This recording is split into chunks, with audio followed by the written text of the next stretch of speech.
नमस्कार मित्रांनो, ओम नमः शिवाय, श्री शिवाय नमस्तुभ्यम. आजची कहाणी खूप छान आहे. प्रत्येक व्यक्ती आपल्या जीवनात चांगले वाईट कर्म करतच असतो. तर चांगल्या कर्माचे फळ आपल्याला किती दिवसात मिळते आणि वाईट कर्माचे फळ तसेच पाप कर्म करून कमवलेले धन किती दिवस टिकते. आपण केलेल्या चांगल्या आणि वाईट कर्माचे फळ एक दिवस नक्की भोगावे लागते. कधी कधी केलेल्या कर्माचे फळ लगेच मिळते, तर काही कर्मांची फळं ही काही दिवस गेल्यानंतर आपल्याला मिळतात. पण लवकर अथवा उशिरा कर्मफळ भोगावे मात्र लागते. आता बघूया चांगल्या कर्माचे कधी आणि वाईट कर्माचे फळ कधी भोगावे लागते. यासाठी तुम्हाला एक कहाणी सांगते. त्यातून या प्रश्नांची उत्तरं आपल्याला नक्की मिळतील. कहाणीला सुरुवात करण्याआधी चॅनलला लाईक आणि सबस्क्राईब अवश्य करा आणि कॉमेंटमध्ये ओम नमः शिवाय लिहायला अजिबात विसरू नका. ही कहाणी एका शहरातील आहे. तेथे भरतकुमार नावाचा एक व्यक्ती राहत होता. ते सरकारी नोकरी करत होते. त्यांची एक 8-10 वर्षाची लहान मुलगी होती. त्या मुलीचे नाव किंजल होते. तिने थोड्या दिवसापूर्वीच शाळेत दाखला घेतला होता. भरतकुमारचे आपल्या मुलीवर खूप प्रेम होते. एके दिवशी फिरता फिरता ते पुस्तकाच्या दुकानात पोहोचतात. त्यांची आवडती पुस्तके ते बघत होते. तेव्हा अचानक त्यांचे लक्ष रस्त्याकडे जाते. तेथे एक मुलगा पुस्तक विकत होता. तो मुलगा रस्त्यावर जाणाऱ्या येणाऱ्या प्रत्येक व्यक्तीला पुस्तके घेण्याचा आग्रह करत होता. जेव्हा कोणीच पुस्तके खरेदी करत नव्हते तेव्हा तो मुलगा मात्र निराश व्हायचा. भरतकुमार बराच वेळ तेथे उभे राहून ते दृश्य बघत होते. रस्त्यावर दुकान लावून पुस्तके विकणे काही नवीन नव्हते, पण याआधी त्यांनी बरेचदा रस्त्यावर पुस्तके विकणाऱ्यांना बघितले होते. पण यात त्यांना काही वेगळे वाटले. तो प्रत्येक व्यक्तीला नव्या उमेदीने पुस्तके घेण्यास सांगत होता, पण पुस्तके न घेताच निघून जाणाऱ्या माणसांना बघून तो निराश आणि केविलवान त्याचा चेहरा भरतकुमारला बघवत नव्हता. त्याची निराशा भरतकुमारला समजत होती. त्यांनी दुकानातून पुस्तकं न घेता त्या मुलाजवळ ते गेले. त्यांनी बघितले तो मुलगा जनरल नॉलेजची पुस्तके विकत होता. भरतकुमारला आपल्याजवळ येताना बघून त्या मुलाला आशा वाटली, आता हे नक्की माझ्याकडून पुस्तके घेतील. तो व्यक्ती त्या मुलाकडे निरखून बघतो. तो अतिशय स्वच्छ आणि साफसुथरा होता. चेहऱ्यावर गजब आत्मविश्वास होता. थंडीचे दिवस होते आणि त्याने साधे स्वेटर घातले होते. त्यांनी त्याच्या पुस्तकांकडे बघितले. ते पुस्तक त्यांच्या काहीच कामाचे नव्हते. तरीही त्यांनी त्या मुलाला विचारले की बाळा, या पुस्तकांची किंमत काय आहे? मुलगा म्हणाला, सर तुम्ही किती देऊ शकता? त्याने निरागसतेने सांगितले, तुम्ही जे द्याल ते मी घेईन. भरतकुमार म्हणाले, नाही बाळा, तुला किती पाहिजे ते सांग. मुलाने आपल्या पुस्तकांची किंमत 5,000 रुपये सांगितली. असे सांगताना त्याचा आवाज कठोर होता. अचानक भरतकुमारच्या तोंडून निघाले, तुझी ही पुस्तकं 500 रुपयाला पण कोणी घेणार नाही. असे सांगून त्यांना त्या मुलाला दुःखी करायचे नव्हते, पण अचानक त्यांच्या तोंडून असे शब्द निघाले. भरतकुमारचे असे शब्द ऐकून मुलगा फार दुःखी झाला. आपल्याकडे असे म्हटले जाते, कुणाची मदत करू शकत नाही तर कोणाला नाराज पण करू नका. कुणाचे दुःख दूर करू शकत नाही तर कोणाला दुःखी पण करू नका. कुणाची पीडा दूर करू शकत नाही तर त्यांना त्रास पण देऊ नका. कुणाचे चांगले करू शकत नाही तर कुणाचे वाईटसुद्धा करू नका. भरतकुमारला त्याच्या चुकीच्या बोलण्याचा पश्चात्ताप झाला. त्या मुलाच्या खांद्यावर हात ठेवला आणि त्याला विचारले, बाळा, तुला बघून वाटत नाही की तू पुस्तकं विकणारा आहेस. आता तर तुझे वय लिहिणे वाचण्याचे आहे आणि आता तू पुस्तकं विकत आहेस. बाळा, मला खरे खरे सांग, तुला कोणत्या गोष्टीची गरज आहे? त्यांच्या विचारल्यावर त्या मुलाच्या डोळ्यात पाणी आले. तो रडक्या आवाजात बोलू लागला की सर, मी 12वी शिकलो आहे. माझे वडील एका हॉटेलमध्ये कामाला आहेत. मला मेडिकलच्या शिक्षणासाठी प्रवेश घ्यायचा आहे. थोडे पैसे माझे वडील करून देतील, पण सर्व खर्च ते नाही करू शकत.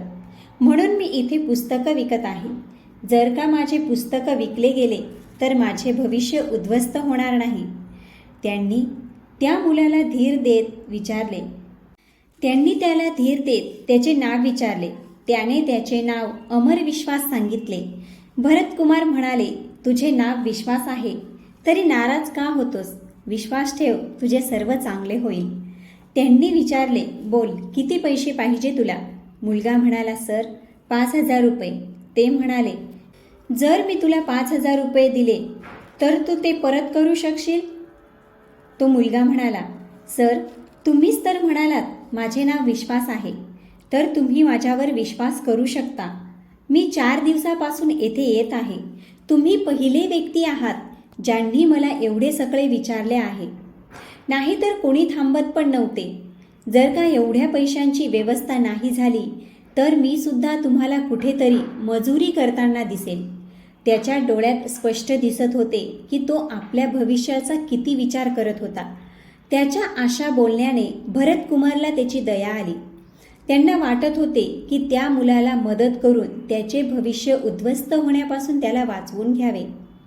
परत त्यांना विचार आला, हा मुलगा मला फसवत तर नाही ना?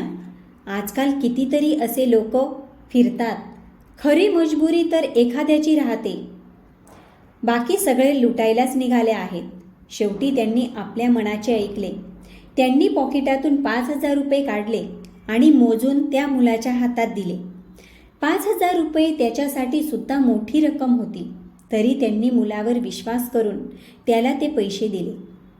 भरतकुमार म्हणाले, मला नाही माहीत तू किती खरा आहेस आणि किती खोटा आहेस, पण तुझे बोलणे ऐकून असे वाटले की तुझी मदत करायला हवी.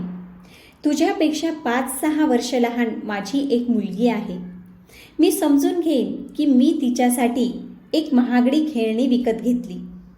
पैसे मिळाले म्हणून मुलगा भावूक झाला. परत त्याचे डोळे भरून आले. त्याला विश्वास होत नव्हता की कुणीतरी त्याची मदत केली आहे. त्याने लगेच भरतकुमारला नमस्कार केला. मुलाच्या डोळ्यातील अश्रू त्यांच्या पायावर पडले. भरतकुमारने एक कार्ड दिले आणि सांगितले, बाळा, यावर माझा पत्ता आहे.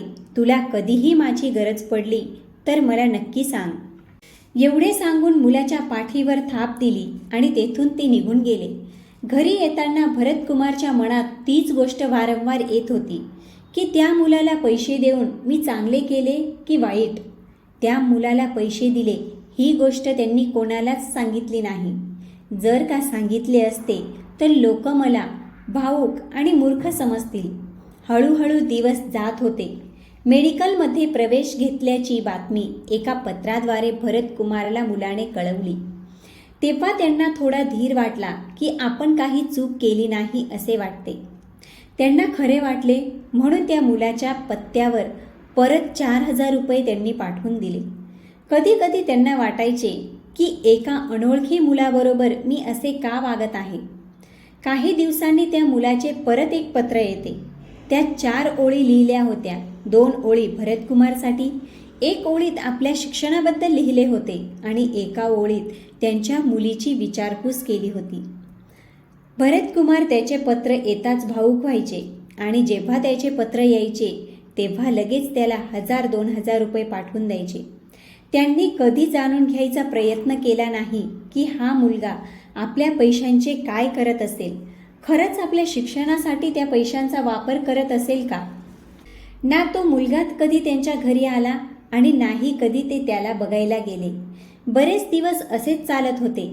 एके दिवशी त्या मुलाने पत्राद्वारे त्यांना कळवले की उच्च शिक्षणासाठी तो ऑस्ट्रेलियाला जात आहे. त्यांना आपल्या मूर्खपणावर अभिमान वाटत होता. त्या पत्राची सत्यता जाणून घेतल्याशिवायच. खूप वर्षानंतर त्या मुलाने लग्नाची पत्रिका पाठवली. लग्न करून तो तिथेच स्थायी होणार होता. इकडे त्याच्या मुलीचे शिक्षण पण पूर्ण झाले होते.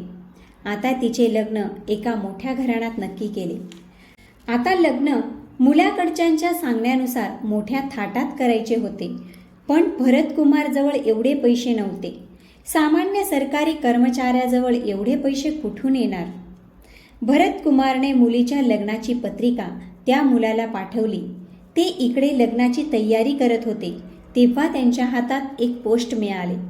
त्यावर नाव अमर विश्वास लिहिले होते. हे त्याच मुलाचे नाव होते ज्याला भेटून भरतकुमारला कितीतरी वर्ष झाले होते. त्यांनी जेव्हा पोस्ट उघडून बघितले तर त्यात $1,00,000चा चेक मिळाला आणि त्यात एक चिठ्ठी होती. चेक बघून भरत कुमार चकित झाले. एवढे सारे पैसे त्यांनी आपल्या पूर्ण आयुष्यात कमावले नव्हते. लवकरच त्यांनी पत्र उघडले आणि एका श्वासात ते संपूर्ण पत्र वाचून टाकले. त्यात लिहिले होते, आदरणीय सर, मी छोटीशी भेट तुम्हाला देत आहे. मला नाही वाटत तुमचे उपकार मी कधी फेडू शकेन. ही भेट मी कधीच न बघितलेल्या त्या बहिणीसाठी आहे. घरातील सर्वांना प्रणाम. पत्र वाचताच भरत कुमारच्या डोळ्यासमोर खूप वर्षापूर्वीचे ते दृश्य फिरू लागले. त्यावेळी ह्या मुलाला पुस्तके विकताना बघितले होते. त्याला त्यांनी 5,000 रुपये दिले होते. खरे तर त्या दिवशी त्यांनी मनाचे ऐकून काहीच मूर्खपणा केला नव्हता. त्यांचा विश्वास खरा ठरला. तो मुलगा आता खूप मोठा माणूस झाला होता. भरत कुमारच्या मुलीच्या लग्नात तो आपली पत्नी आणि मुलीसोबत आला होता. एका मोठ्या गाडीतून विश्वास आपल्या पत्नी आणि मुलीसोबत उतरला. लगेच त्याने भरत कुमारला नमस्कार केला, पाया पडू लागला. भरत कुमारला वाटले ह्या व्यक्तीला आधी कुठेतरी बघितले आहे. पाया पडून तो म्हणाला, माझ्यावर विश्वास दाखवल्याबद्दल तुमचे खूप खूप आभार. मी तुमचा विश्वास आहे सर. भरत कुमारने त्याला मोठ्या आपुलकीने मिठी मारली आणि किंजल अजूनही विचार करत होती की हा कोण आहे ज्याने एवढ्या सगळ्या भेटवस्तू माझ्यासाठी आणल्या आहेत. विश्वासने किंजलला भेटवस्तू दिल्या आणि आपल्या बहिणीप्रमाणे तिला जवळ घेतले. किंजलला एक भाऊ मिळाला म्हणून ती अतिशय खुश होती. विश्वासने मोठ्या भावाप्रमाणे किंजलच्या लग्नात सर्व कर्तव्य पार पाडले. त्याने भरत कुमारवर कुठलाच लग्नाचा भार पडू दिला नाही आणि एकही पैसा त्यांचा खर्च होऊ दिला नाही. लग्नात सर्व खर्च त्यानेच केला. मोठ्या थाटात त्याने किंजलचे लग्न केले. लग्नानंतर विमानात बसून तो ऑस्ट्रेलियाला निघून गेला. त्याला जाताना बघून सगळ्यांचे डोळे पाणावले होते. भरत कुमारला आपल्या या मूर्खपणावर परत एकदा गर्व वाटला. मित्रांनो, आपल्या जीवनात उतर चढाव तर येतच राहतात. मात्र त्या काळात तुम्ही काय काय गमावले आणि काय काय मिळवले ते फार महत्त्वाचे असते. चांगल्या कर्माचे फळ भले उशिरा मिळते, पण मिळते हे नक्की. आणि पापकर्माने कमवलेला पैसा फक्त 10 वर्षापर्यंत टिकतो. 11व्या वर्षी तो कोणत्या ना कोणत्या मार्गाने सर्व पैसा निघून जातो. मित्रांनो, तुम्हाला जर का कहाणी खरंच आवडली असेल तर एक लाईक अवश्य करा आणि कॉमेंटमध्ये ओम नमः शिवाय लिहायला अजिबात विसरू नका.